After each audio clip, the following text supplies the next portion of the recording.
Hi everyone, आइए आज की इस वीडियो में हम क्लास 6 का साइंस एनसीईआरटी बुक का सॉल्यूशन चैप्टर नंबर 7 पौधों को जानिए। ओके, इस चैप्टर से रिलेटेड सारे क्वेश्चंस आज की इस वीडियो में डिस्कस करने वाले हैं। ठीक है, ओके।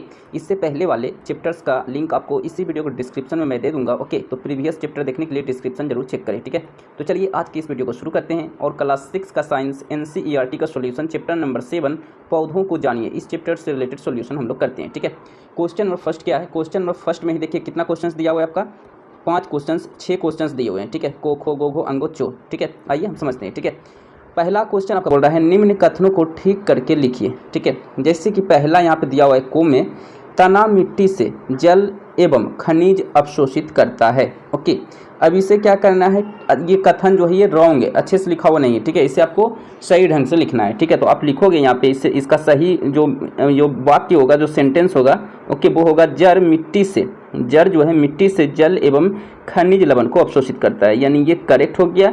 और ये जो कथन दिया हुआ था इनकरेक्ट है और ये आपका करेक्ट है। ठीक है, तो आंसर में आपको लिखना है। ठीक है, नेक्स्ट है पत्तियां पौधे को सीधा खड़ा रखती है।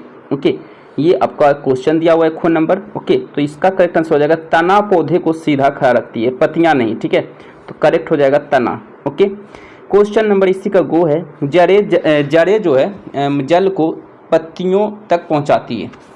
ओके, तो जड़ जो है जल को पत्तियों तक पहुंचाती है, ये गलत है, बल्कि तने जो है जड़ को पत्तियों तक पहुंचाती है। ठीक है, तो ऑप्शन जो है इसका जो करेक्ट आंसर हो जाएगा ये हो जाएगा। ठीक है, ये इनकरेक्ट है, ये करेक्ट है। ठीक है, इसी का घो नंबर है पुष्प में बाह्य दल एवं पंखुड़ियों की संख्या सदा समान होती है। तो इसका आंसर होगा पुष्प में बाह्य एवं पंखुड़ियों की संख्या सदा असमान होती है, यानी कि सदा असमान होती है, भिन्न भिन्न होती है, अलग अलग होती है। ठीक है, इसी का अंगो नंबर है यदि किसी पुष्प के बाह्य दल परस्पर जुड़े हो तो उसकी पंखुड़ियां भी आपस में जुड़ी होंगी।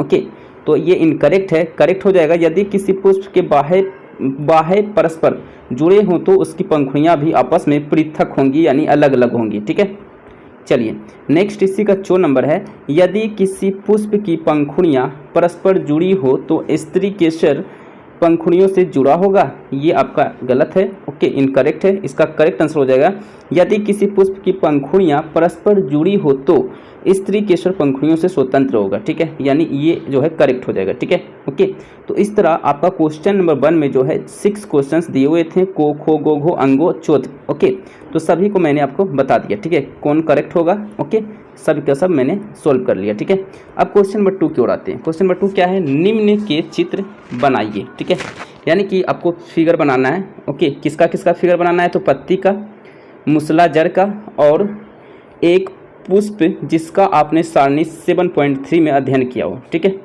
अब सबसे पहले हम को में क्या बनाए, पत्ती का फिगर। ठीक है, तो इस तरह आपको पत्ती का फिगर एक बना लेना है। ठीक है, ओके, आपको क्या करना है, ये जो आपको जो पत्ती दिख रहा है आप अपने हिसाब से भी बना सकते हो। ठीक है, जरूरी नहीं कि जैसे मैंने बनाया उसी हिसाब से बनाओ। ओके, तो अपने हिसाब से कोई एक पत्ती इस ढंग का बना लो। ओके, और इस हिसाब से आप अच्छे से इसे अपने हिसाब से कर सकते हो और कुछ नेमिंग कर लेना है। ये क्या हो गया आपका, ये हो गया आपका पर्णवृत्त, है ना, ये हो गया आपका पर्णवृत्त। ओके, ये हो गया आपका पर्णवृत्त और ये हो गया आपका तना, ये यहाँ से दे देते हैं, तो ये आपका हो जाएगा तना, ये जो हो गया भाग ये हो गया तना। ओके, और ये हो गया पटल, ये जो है आपका ये वाला भाग, ये वाला भाग है ना, बाह्य भल, ये हो गया आपका पटल। ठीक है, तो इस तरह आपको फिगर बना लेना है। ठीक है, इसी तरह खो नंबर आपको पुष्प का फिगर बनाना है। राइट, खो नंबर में मूसलाधार जल का फिगर बनाना है। ओके, तो खो नंबर में मूसलाधार जल है। राइट, तो यहाँ पे खो में ये खो नहीं बल्कि ये हो जाएगा आपका गो नंबर। राइट, ये गो नंबर हो जाएगा, खो नंबर ये हो जाएगा। ओके, खो नंबर आपका ये हो जाएगा। ठीक है, मूसलाधार जल। ठीक है, देखिए मूसलाधार जड़ कैसे बना हुआ है, देखिए।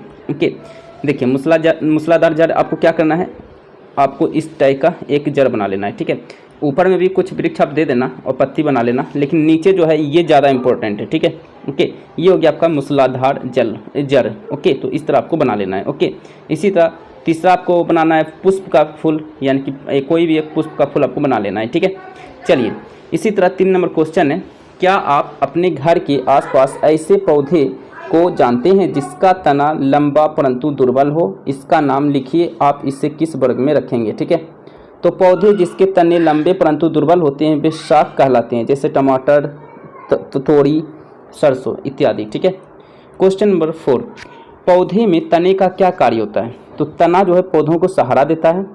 दूसरा, तना जल तथा खनिज लवणों को संवहन करता है यानी पहुंचाता है। तीसरा, यह पौधों के लिए भोजन संचय करता है यानी कि जमा करता है। ठीक है।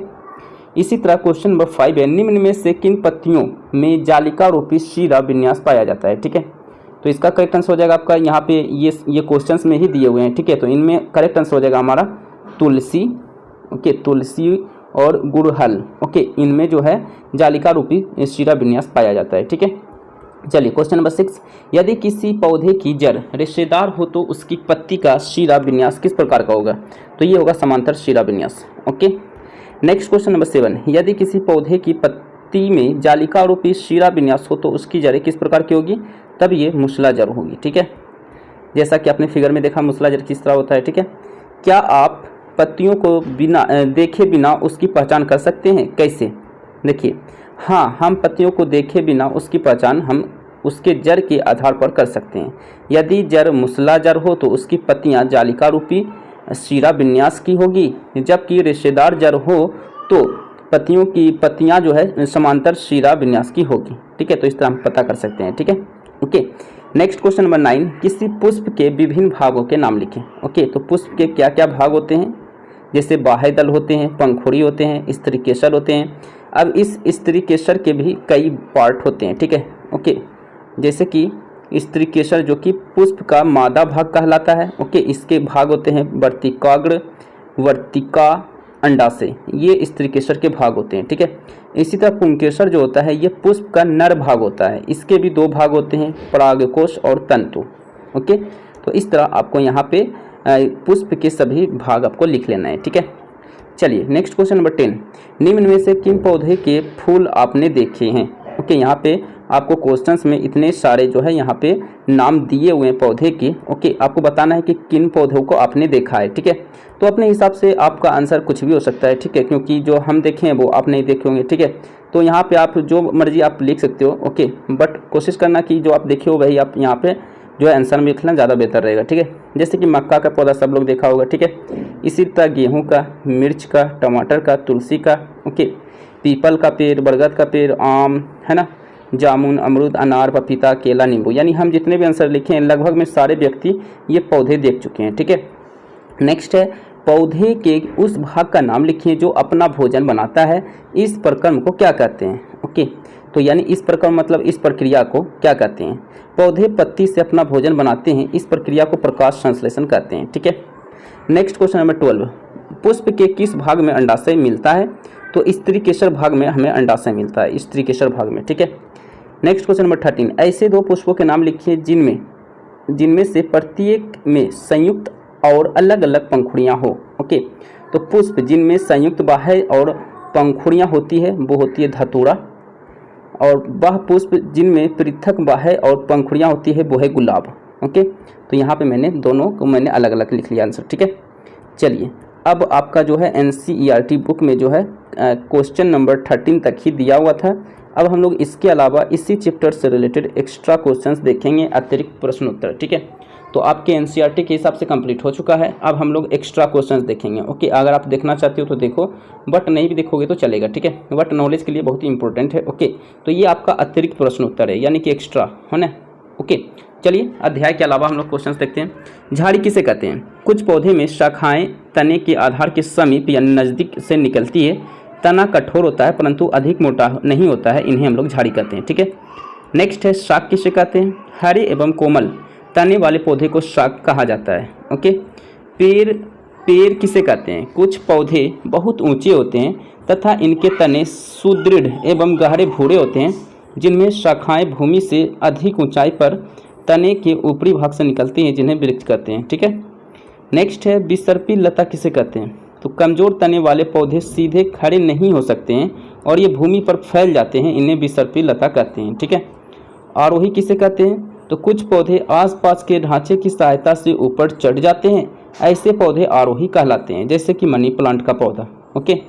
नेक्स्ट है, तना का क्या कार्य है। ये तो मैंने आपको बता दिया था। तना क्या करता है, पौधे को सहारा देता है खड़ा रहने में। इसी तरह तना जो है जल एवं खनिज लवणों को संवहन करता है यानी पहुंचाता है। यह जल के लिए भोजन संचय करता है यानी जमा करता है। ठीक है। पत्ती का क्या कार्य है। पत्ती का तो बाष्पोत्सर्जन की क्रिया पत्तियों के द्वारा होता है। दूसरा, प्रकाश संश्लेषण की क्रिया में पत्तियों के द्वारा होता है। तीसरा, यह पौधे के लिए भोजन तैयार करता है। ठीक है। नेक्स्ट है पर्णवृत्त किसे कहते हैं? तो पत्ती का वह भाग जिसके द्वारा वह तने से जुड़ी होती है पर्णवृत्त कहलाती है। ठीक है। फलक किसे कहते हैं? पत्ती के चपटे हरे भाग को फलक कहा जाता है। शिरा किसे कहते हैं? पत्ती की इन रेखित संरचनाओं को शिरा कहा जाता है। ओके। मध्य शिरा किसे कहते हैं? तो पत्ती के मध्य यानी कि बीच में एक मोटी शिरा दिखाई देता है जिसे हम लोग मध्य शिरा कहते हैं। ओके। शिरा विन्यास किसे कहते हैं? तो पत्तियों पर शिराओं द्वारा बनाए गए डिजाइन को शिरा विन्यास कहते हैं। ठीक है।